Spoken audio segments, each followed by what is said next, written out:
Three things we're keeping an eye on in this game that might indicate to you how it's going, so you should watch them as well. Brought to you by the Michigan First Credit Union. Number one, TJ, stick to your identity. Yeah, and this is leaning really on the defensive side. This team is built to play man coverage, get up in your face, rush the passer. Last week against Kansas City, a lot of zone coverage, and there was a lot of holes for Patrick Mahomes and crew to work with. Just guys just getting lost a little bit in some space. I think that watching the film last week and watching the guys like Amik Robertson and Rocky Yassin play man coverage should have given the coaches some confidence throughout the game planning this week to say, hey, we can let these guys play man.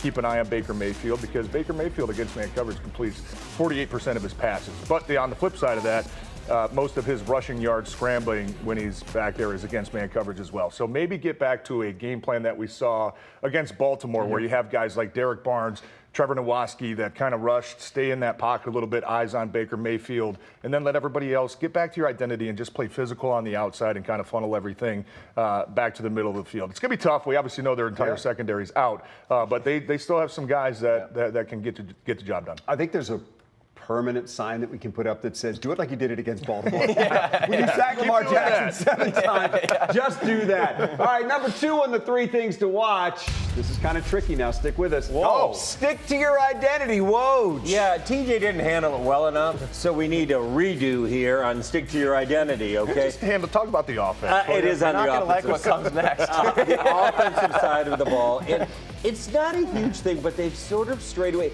The Lions aren't just about the running game. They're about two running backs, not just one.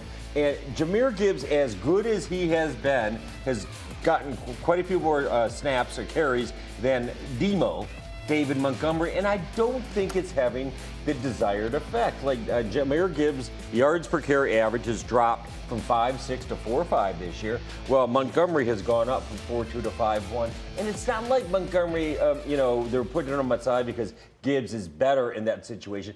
They're just getting caught in situations where they're not mixing it up enough. I was talking to some Kansas City media after that game yesterday or last week. They all told you were a jerk. Yeah. I said, you're that guy.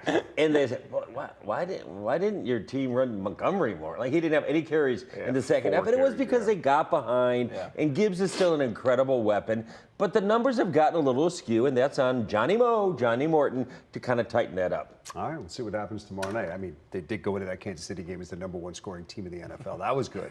We like that. But they didn't score a ton in that game. 17 points. And Tampa Bay half what they had averaged. Tampa Bay has the #5 rush defense, too. All right, we're going to see what happens tomorrow night. Number three, now this is strange. What do we got? What are you sticking to, It is stick to your identity. Oh, my God, I did it fine. Since you made such a mess of that second one, I'll do the do-over of the do-over. The Lions' last loss before this streak began of no consecutive losses since 2022 was at home to the Dolphins. And pop quiz, fellas, who was the Lions' leading receiver on that day against the Dolphins?